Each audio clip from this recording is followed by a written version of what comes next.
La única iglesia verdadera. Por el P. Arnold Amen, S.J., 1815 a 1890. Imprimatur, Michael Augustine, arzobispo de Nueva York. La única iglesia que Cristo estableció es la Iglesia Católica.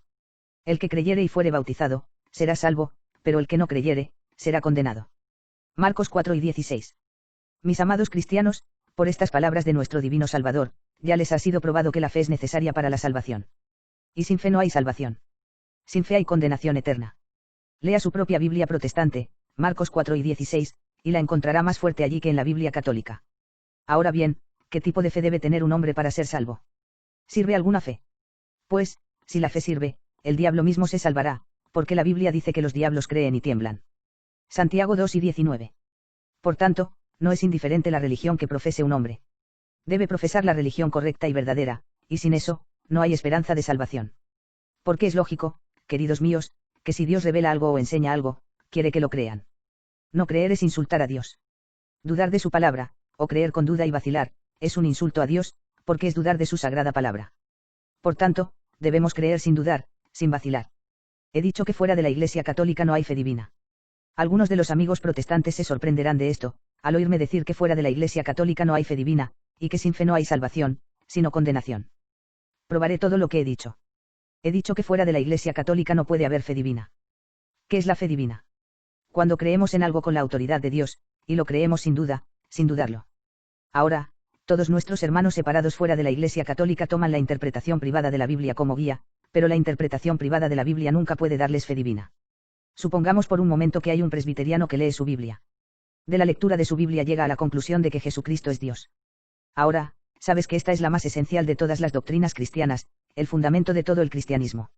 De la lectura de su Biblia, llega a la conclusión de que Jesucristo es Dios. Y es un hombre sensato, un hombre inteligente y no un hombre presuntuoso. Y él dice, aquí está mi vecino unitario, que es tan razonable e inteligente como yo, tan honesto, tan erudito y tan devoto como yo. Y de la lectura de la Biblia, llega a la conclusión de que Cristo no es Dios en absoluto. Ahora, dice él, a mi mejor criterio y opinión, yo tengo razón y mi vecino unitario está equivocado. Pero después de todo, dice él, puedo estar equivocado. Quizás no tengo el significado correcto del texto, y si me equivoco, quizás él tenga razón después de todo. Pero, a mi mejor criterio y opinión, yo tengo razón y él está equivocado. ¿En qué cree? ¿Con qué autoridad? Por su propia opinión y juicio. ¿Y qué es eso? Opinión humana, testimonio humano y, por tanto, fe humana. No puede decir positivamente, estoy seguro, positivamente seguro, tan seguro como hay un Dios en el cielo, de que este es el significado del texto. Por lo tanto, no tiene otra autoridad que su propia opinión y juicio, y lo que le dice su predicador. Pero el predicador es un hombre inteligente. También hay muchos predicadores unitarios inteligentes, pero eso no prueba nada.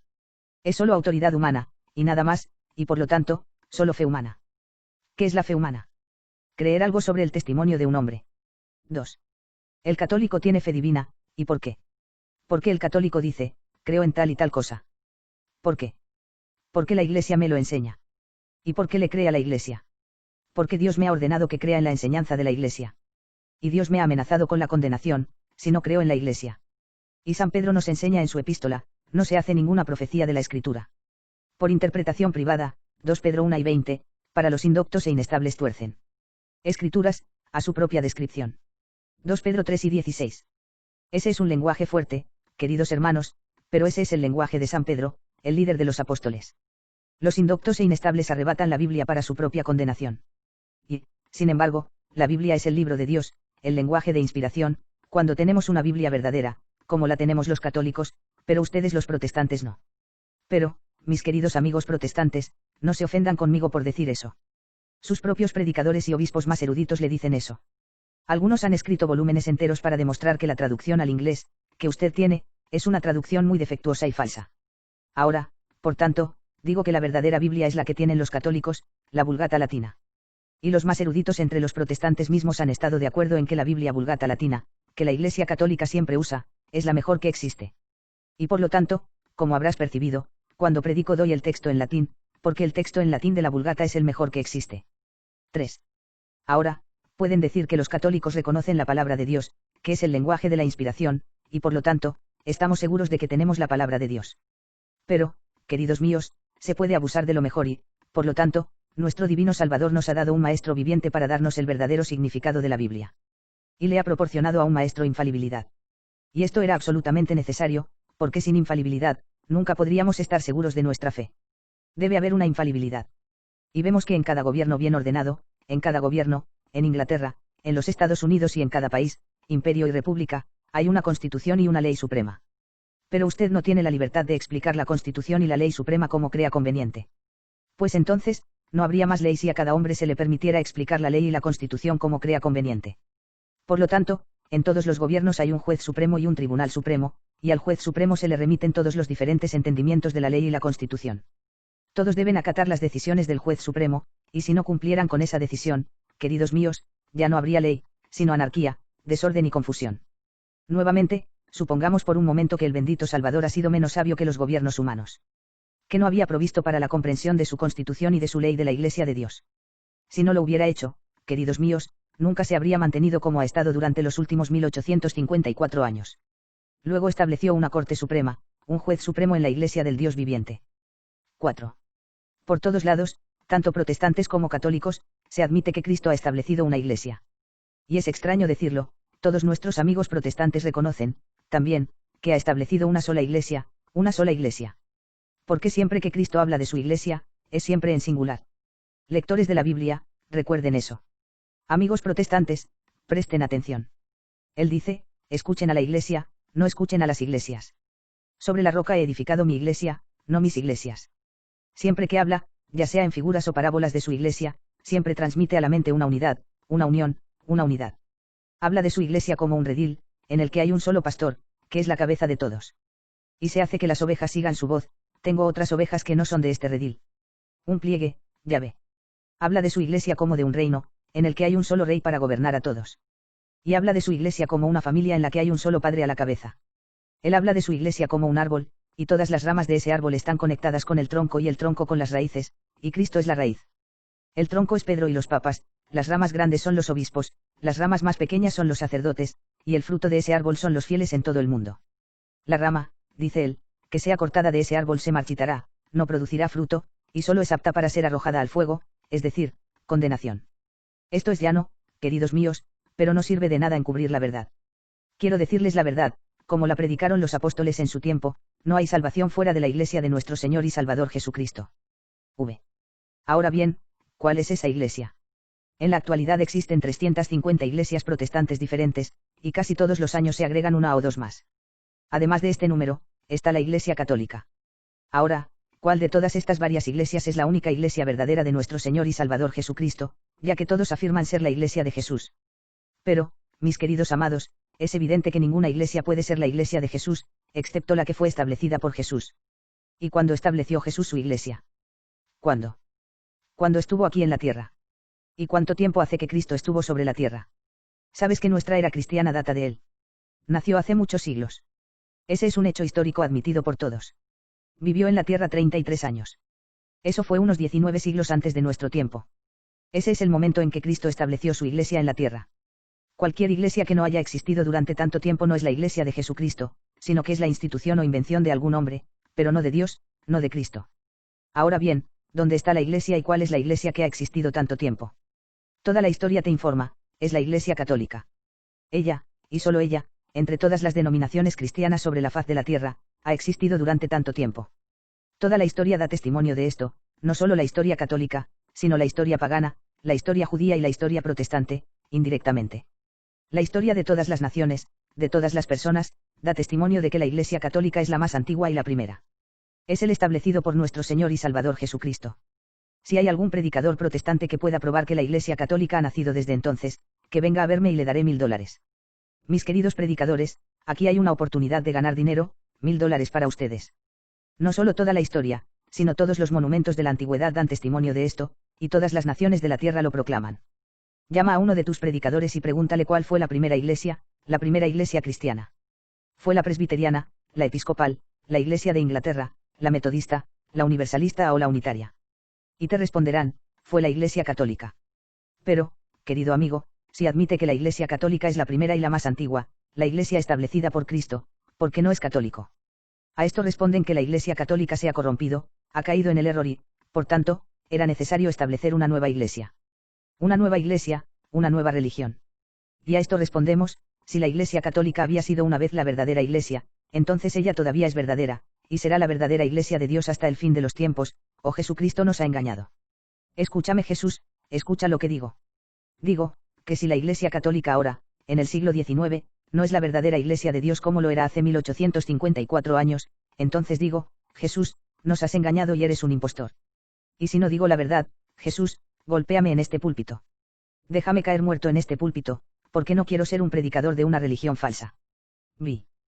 Probaré lo que he dicho.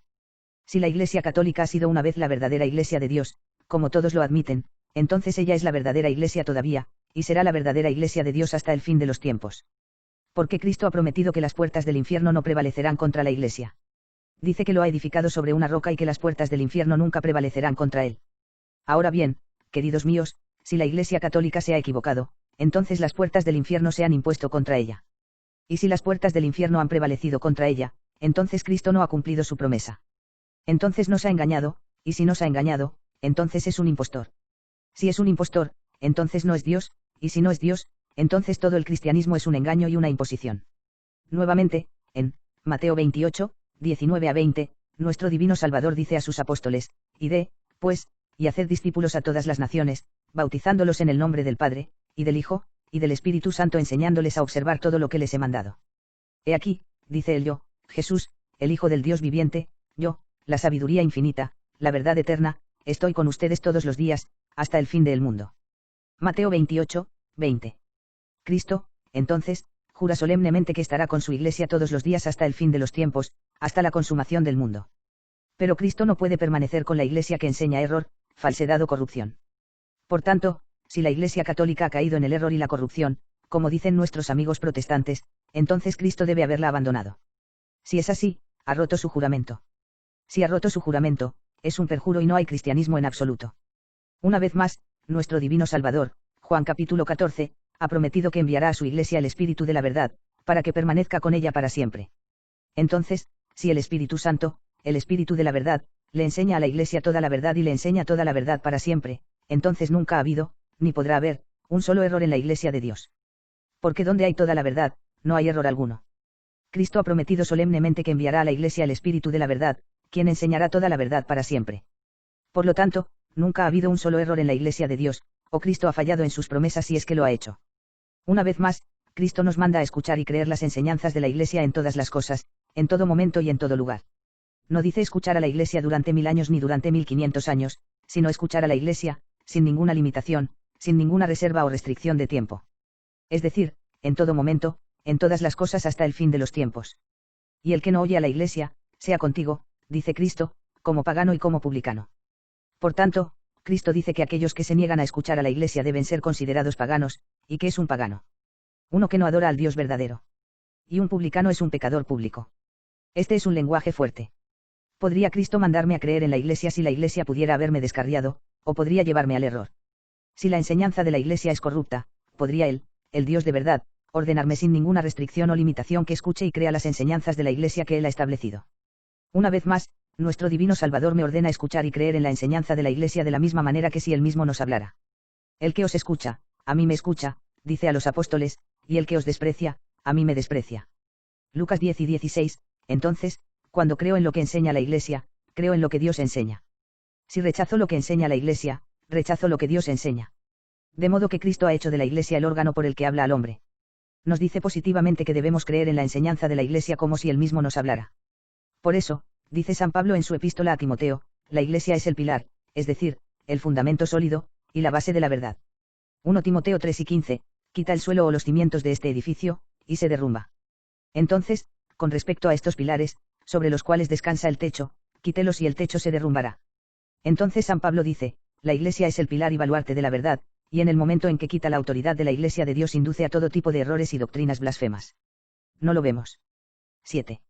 En el siglo XVI, el protestantismo eliminó la autoridad de la Iglesia y constituyó a cada hombre su propio juez de la Biblia, ¿y cuál fue la consecuencia? Religión tras religión, iglesia tras iglesia, surgió y nunca ha dejado de crear nuevas iglesias hasta el día de hoy. Cuando di mi misión en Flint, Michigan, invité, como lo he hecho aquí, a mis amigos protestantes a que vinieran a verme. Un hombre bueno e inteligente se acercó a mí y me dijo: aprovecharé esta oportunidad para conversar contigo. ¿A qué iglesia perteneces, amigo mío?, le dije. A la iglesia de los 12 apóstoles, dijo. Jaja. Dije yo también pertenezco a esa iglesia. Pero, dime, amigo mío, ¿dónde comenzó tu iglesia? En Terre-Haute, Indiana, dice. ¿Quién inició la iglesia y quiénes fueron los 12 apóstoles, amigo mío? Dije yo. Eran 12 agricultores, dijo, todos pertenecíamos a la misma iglesia, la presbiteriana, pero nos peleamos con nuestro predicador, nos separamos de él y comenzamos una iglesia propia. Y esos, dije yo, son los 12 apóstoles a los que pertenecías, 12 agricultores de Indiana. La iglesia nació hace unos 30 años. Hace unos años, cuando estaba en Terre-Haute, pedí que me mostraran la iglesia de los 12 apóstoles. Me llevaron a una ventana y me señalaron, pero ya no existe, dijo mi informante, ahora se usa como tienda de carreteros. Una vez más, San Pablo, en sus epístolas a los Gálatas, dice, aunque nosotros los apóstoles, o incluso un ángel del cielo viniéramos a predicarles un evangelio diferente de lo que hemos predicado, sea anatema. Gálatas 1, 8, ese es el lenguaje de San Pablo, porque, mi querido pueblo, la religión debe venir de Dios, no del hombre. Ningún hombre tiene derecho a establecer una religión. Ningún hombre tiene derecho a dictar a su prójimo lo que creerá y lo que hará para salvar su alma. La religión debe venir de Dios, y cualquier religión que no esté establecida por Dios es una religión falsa, una institución humana y no una institución de Dios. Y por eso dijo San Pablo en sus epístolas a los Gálatas, aunque nosotros los apóstoles o incluso un ángel del cielo viniéramos a predicarles un nuevo evangelio, una nueva religión, sean anatema. 8.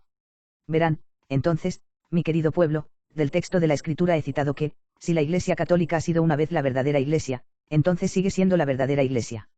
También habéis visto por lo que he dicho que la Iglesia Católica es la institución de Dios, y no del hombre, y esto es un hecho de la historia, y ningún hecho de la historia tan bien apoyado, tan bien probado, como que la Iglesia Católica es la primera, la Iglesia establecida por Jesucristo.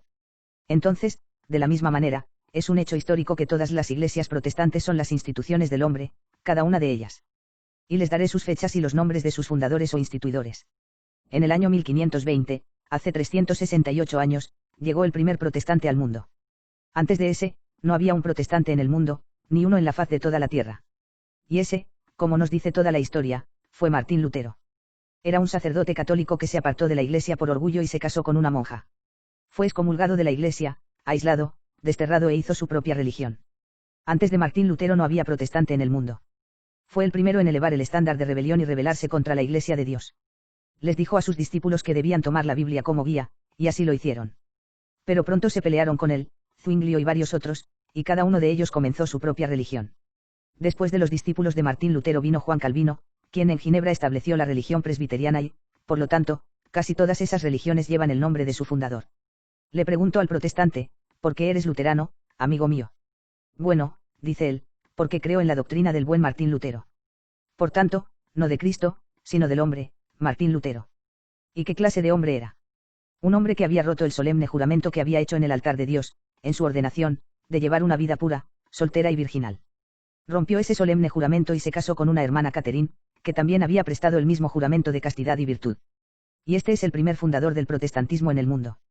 El mismo nombre por el que se les conoce indica que proceden de Martín Lutero. Así que a los presbiterianos a veces se les llama calvinistas porque provienen de Juan Calvino o profesan creer en él. 9. Después de ellos vino Enrique VIII. Era católico y defendía la religión católica. Escribió un libro contra Martín Lutero en defensa de la doctrina católica. Ese libro, lo he visto en la Biblioteca del Vaticano en Roma hace unos años. Enrique VIII. Defendió la religión, y por ello fue titulado por el Papa, defensor de la fe. Cayó con sus sucesores y la reina Victoria lo hereda hoy. Estaba casado con Catalina de Aragón, pero en su corte había una dama de honor de la reina, llamada Anne Boleyn, que era una mujer hermosa y de apariencia cautivadora. Henry estaba decidido a tenerla, pero era un hombre casado. Envió una petición al Papa pidiendo que se le permitiera casarse con ella, y fue una petición tonta, porque el Papa no tenía poder para concederle la oración. El Papa y todos los obispos del mundo no pueden ir en contra de la voluntad de Dios. Cristo dice, si un hombre repudia a su mujer y se casa con otra, comete adulterio, y el que se casa con la repudiada comete adulterio también. Como el Papa no concedió la oración de la petición de Enrique, tomó a Anne Boleyn, de todos modos, y fue excomulgado de la iglesia. Después de un tiempo hubo otra dama de honor, más bonita que la primera, más hermosa y encantadora a los ojos de Henry, y él dijo que él también debía tenerla. Tomó a la tercera esposa, y le siguieron una cuarta, una quinta y una sexta. Ahora bien, este es el fundador de la Iglesia Anglicana, la Iglesia de Inglaterra. Nuestros amigos episcopales están haciendo grandes esfuerzos, hoy en día, por llamarse católicos, pero nunca lo conseguirán. Admiten que el nombre católico es glorioso y les gustaría poseerlo. Los apóstoles dijeron, creo en el Espíritu Santo, la Santa Iglesia Católica.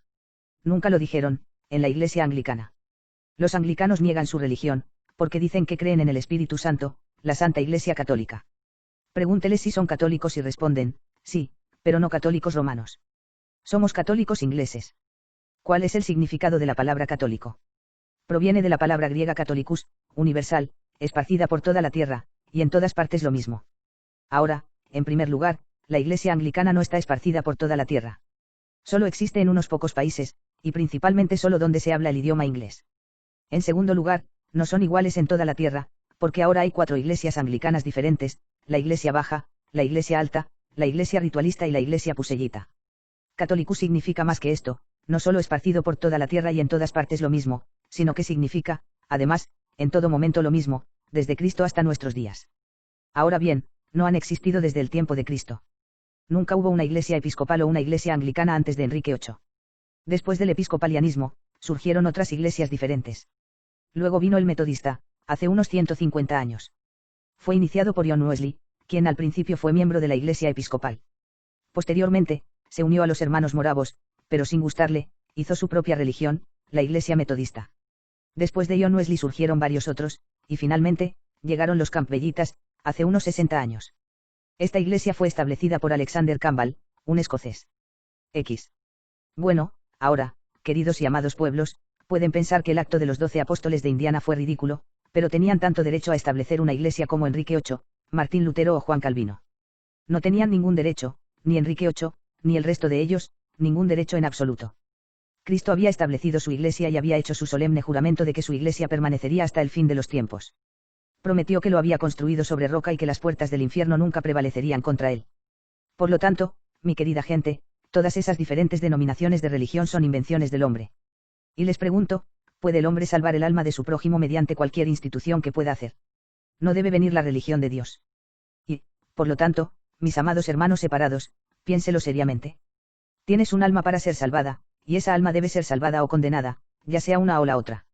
Morará con Dios en el cielo o con el diablo en el infierno. Por lo tanto, medítelo seriamente. Cuando di mi misión en Brooklyn, varios protestantes se hicieron católicos. Entre ellos había un virginiano muy educado e inteligente. Él era presbiteriano. Después de haber escuchado mi conferencia, fue a ver a su ministro y le pidió que tuviera la amabilidad de explicar un texto de la Biblia. El ministro le dio el significado. Bien, dijo el caballero, está seguro de que ese es el significado del texto, ya que varios otros protestantes lo explican de manera diferente. Mi querido joven, dice el predicador, nunca podremos estar seguros de nuestra fe. Bien, entonces, dice el joven, adiós. Estamos seguros de nuestra fe en la Iglesia Católica, y si nuestra fe no es verdadera, Cristo nos ha engañado. Por lo tanto, les ruego, hermanos míos separados, que se consigan libros católicos. Has leído mucho en contra de la Iglesia Católica, ahora lee algo a favor de ella. Nunca puede dictar una sentencia imparcial si no escucha ambos lados de la pregunta. ¿Qué pensaría de un juez, ante el cual, un policía llevaría a un delincuente pobre? ¿Y quién, a cargo del policía, sin escuchar al preso, ordenaría que lo colgaran? Dame una audiencia, dice el pobre, y probaré mi inocencia. No soy culpable, dice. El policía dice que es culpable. Bueno, cuélguelo de todos modos, dice el juez. ¿Qué dirías de ese juez? Juez criminal, hombre injusto, eres culpable de la sangre de los inocentes. ¿No dirías eso? Por supuesto que sí. Bueno, mis queridos amigos protestantes, eso es lo que han estado haciendo todo el tiempo. Has estado escuchando un lado de la pregunta y condenándonos a los católicos, como un montón de gente supersticiosa, gente pobre e ignorante, gente idólatra, gente sin sentido, yendo y contando sus pecados al sacerdote. Y que, después de todo, es el sacerdote más que cualquier otro hombre. Queridos amigos, han examinado el otro lado de la cuestión. No crees que valga la pena. Pero esta es la forma en que los judíos trataron a nuestro Señor y Salvador Jesucristo. Y así es como los paganos y los judíos trataron a los apóstoles, a los ministros de la Iglesia y a los cristianos primitivos. Permítanme decirles, amigos míos, que nos han estado tratando precisamente de la misma manera que los judíos y los paganos trataron a Jesucristo y a sus apóstoles. Esta noche he dicho cosas difíciles, pero si St. Paul estuviera aquí esta noche, en este púlpito, habría dicho cosas aún más difíciles. Las he dicho, sin embargo, no con un espíritu de crueldad, sino con un espíritu de amor y un espíritu de caridad, con la esperanza de abrir los ojos para que sus almas se salven. Es el amor por su salvación, mis amados hermanos protestantes, por el cual con gusto daría la sangre de mi corazón, mi amor por su salvación lo que me ha hecho predicarles como lo he hecho. 11. Bueno, dicen mis amigos protestantes, si un hombre piensa que tiene razón, no tendría razón.